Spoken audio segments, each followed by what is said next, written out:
카타르 월드컵에 출전한 많은 선수 중 지금까지 가장 빛나고 있는 선수는 아무래도 프랑스의 음바페입니다. 잉글랜드와의 8강 경기에서는 수비수들의 집중 견제에 막히면서 오랜만에 침묵하는 모습이었지만 16강전까지만 해도 5골을 넣으면서 가장 유력한 득점왕인 상황입니다. 4년 전 러시아 월드컵에서는 4골을 넣으면서 득점 순위 2위로 아쉽게 득점왕을 놓쳤던 음바페는 이번 대회에서는 이미 자신의 기록인 월드컵 4골 기록을 넘어섰죠. 게다가 브라질의 영원한 축구 황제 펠레까지 소환하면서 활약 중입니다. 폴란드와의 16강 경기에서 2골 1어시로 미친 활약을 하면서 만 24세가 되기도 전에 월드컵 본선에서 총 9골을 넣어 펠레의 기록을 깨버린 거죠. 정말 미친 활약이죠. 펠레의 기록은 7골이었는데 이미 그보다 2골을 더 많이 넣었고 4강에서 모로코를 만나다 보니 결승까지 갈 확률이 매우 높습니다. 현재 월드컵 최다 득점 기록이 독일 클로제가 세운 16골인데 다음 월드컵에서는 음바페가 클로제를 넘어설지도 모르겠습니다. 그런데 차세대 슈퍼스타 음바페와 이름을 나란히 하는 선수가 있습니다. 괴물 스트라이커 홀란드 말고 말이죠. 특유의 우아한 플레이 덕분에 백작이라고 불리는 토트넘의 레전드 베르바토프는 축구계의 다음 세대에 대해서 축구계에서 미래를 이끌어갈 선수들 홀람, 음바페, 레시포드라고 본다라면서 맨시티의 홀란드, PSG의 음바페 뒤에 메뉴의 레시포드를 언급했습니다. 사실 몇 달 전까지만 해도 이런 소리를 했다면 바로 추갈못이라고 욕을 먹었겠지만 이번 월드컵 이후 분위기가 바뀌었는데요. 실제 올해 4월까지만 하더라도 레시포드는 메뉴에서 매우 부진하면서 팀을 떠나라는 말까지 들었습니다. 영국 스카이 스포츠의 해설위원인 제이미 레드넵은 레시포드에 대해서 레시포드는 메뉴에서 나가서 다른 무엇인가에 도전해야 한다고 생각한다. 그는 축구를 사랑하지 않는 것처럼 보인다. 어딘가로 가서 뛰어야 한다라면서 이제 메뉴에는 더 이상 레시포드가 뛸 수 있는 자리가 없다고 평가했고 90년대 메뉴의 대선배인 폴 파커는 레시포드를 향해서 사실대로 이야기하자면 그는 현재 메뉴에서 뛸 레벨이 아니다. 그는 공공의 시선을 신경 쓴다. 모두가 그를 지켜보고 있기 때문에 그는 그것을 견뎌내기 어려워하는 것 같다. 그는 본업인 축구에 집중해야 한다. 레시포드에게 메뉴와 잉글랜드가 없다면 그는 아무것도 아닐 것이다. 그 타이틀을 떼고 나면 레시포드를 사려는 구단은 아마 없을 것이다 라면서 매우 심각한 혹평까지 했죠. 레시포드는 이적설에 시달리면서 메뉴를 떠날 것처럼 보였습니다. 계약이 내년 여름에 끝나는데도 아직 재계약을 안 하고 있으니까요.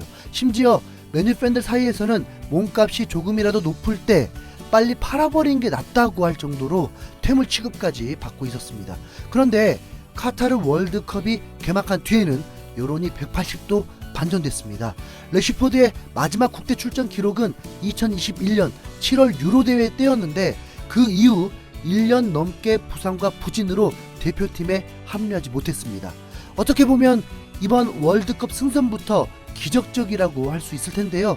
B조 1차전인 이란전 후반 70분 교체된 지 49초 만에 득점하면서 부활의 신호탄을 쏘아 올렸습니다. 이 기록은 월드컵 역사상 교체 선수 최단 시간 득점 3위로 어마어마한 기록을 세운 겁니다. 조별리그 3차전인 웨일즈와의 경기에서는 선발로 나와 프리킥 골까지 성공시키면서 카타르 월드컵 최초 프리킥 골의 주인공까지 돼버린 레시포드입니다. 조별리그 3경기 3득점으로 경기당 1골을 터뜨리는 활약을 통해서 잉글랜드의 16강 진출을 도우면서 다시 빛나기 시작했습니다. 월드컵에서의 미친 활약 덕분에 바이에른 뮌헨, 레알 마드리드는 물론 음바페가 속한 PSG까지 달려들어서 레시포드 영입전이 벌어졌는데요. PSG는 무려 주급 13억을 제안하면서 레시포드 영입 의지를 불태웠습니다. 현재 레시포드가 메뉴에서 받는 주급은 3억 3천만원 정도인 걸로 알려져 있는데 한 번에 거의 4배가 높아지는 거니까 와 정말 상상을 초월하죠. 경쟁자라고 하기에는 민망하지만 스페인의 레알 베티스라는 클럽도 이미 한 8억 정도의 주급을 제시했다 보니 뮌헨이나 레알까지 끼어들기 전에 PSG가 돈으로 선수를 친 겁니다. PSG 돈은 참 팍팍 잘 쓰죠. 레시포드가 부활할 조짐을 보이자 메뉴도 슬슬 움직이기 시작했습니다. 이적 전문가인 로마노 기자에 따르면 레시포드의 현재 계약은 2023년 6월에 만료된다. 메뉴는 2024년 6월까지 계약을 연장할 수 있다. 하지만 맨유는 그에게 새로운 장기 계약을 제안할 것이라면서 맨유 구단이 본격적으로 나서서 재계약을 추진할 거라고 밝혔습니다. 로마노 본인도 레시포드의 활약을 보고 월드컵 3경기에서 3골을 넣었다. 지난 몇 달 동안 완전히 다른 선수로 보인다라면서 감탄하는 모습을 보여줬고요. 현재 맨유의 감독인 테나흐 역시 영국의 공영방송인 BBC를 통해서 레시포드가 수비 뒷공간에서 위치를 잡는 능력은 프랑스의 킬리안 음바페와 비슷하다라면서 레시포드에게 극찬을 날렸습니다. 확실히 테나흐가 부임한 이후에 레시포드가 많이 살아나긴 했죠. 올해 10월 웨스트햄전에서 맨유 소속으로 100번째 골을 넣으면서 웨인 루니의 뒤를 잇기도 했습니다.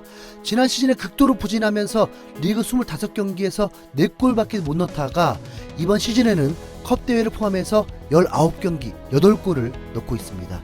많은 전문가들이 레시포드를 비판하면서 맨유에서 방출될 거라고 예측했지만 테나흐는 부임 이후부터 꾸준하게 레시포드를 아끼는 모습을 보여줬습니다. ESPN은 테나흐 감독이 레시포드에게 처음부터 나는 그의 거대한 잠재력을 확인했다. 레시포드의 위치 선정 능력은 세계 최고 수준이다. 킬리안 음바페만이 그와 비슷하다라면서 엄청난 신뢰를 보여줬다고 했습니다. 레시포드는 솔샤르 감독 시절에 발목 부상을 당하게 되면서 뼈 조각에 돌아다니는 상황에서도 경기에 뛰면서 매우 혹사당했고 부진할 수밖에 없는 상황에서 맨유 팬들의 비판까지 받다 보니 경기장에서 일어나는 일들에 관해 이야기하는 것이 여러분의 일이라는 것은 이해하지만 선수들은 매 경기 적절한 의식을 가져야 한다. 지난 시즌은 너무도 자주 정신적으로 어려움을 겪었다라면서 힘겨움을 토로했던 레시포드입니다. 맨유 팬들은 뒤늦게 후회하면서 레시포드의 재계약을 원하고 있습니다. 무조건 레시포드를 잡아야 해. 루니 이후 최초로 100골을 넣은 맨유 선수야. 솔직히 나는 레시포드가 끝났다고 생각했어. 내가 틀렸다는 걸 증명해줘서 고마워. 지난 시즌 레시포드를 욕했던 걸 반성해. 마커스, 내 사과를 받아줄래? 레시포드, 마샬, 앙토니 이 3명의 조합은 기대해 볼만해. 일단 재계약부터 하자. 후반기 맨유는 레시포드가 책임질 거야. 맨유의 최우선 과제는 레시포드 재계약이야. 테나흐는 처음부터 레시포드를 믿었어. 감독을 봐서라도 맨유에 남아주면 안 될까? 사실 레시포드가 이적해도 할 말은 없어. 나도 이미 레시포드를 엄청 많이 욕했거든.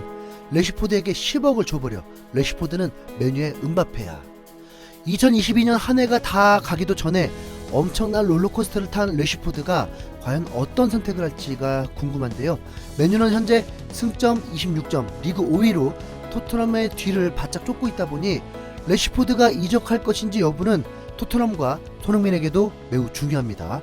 과연 PSG의 엄청난 현금 공세를 맨유가 이겨낼 수 있을지 지켜보겠습니다.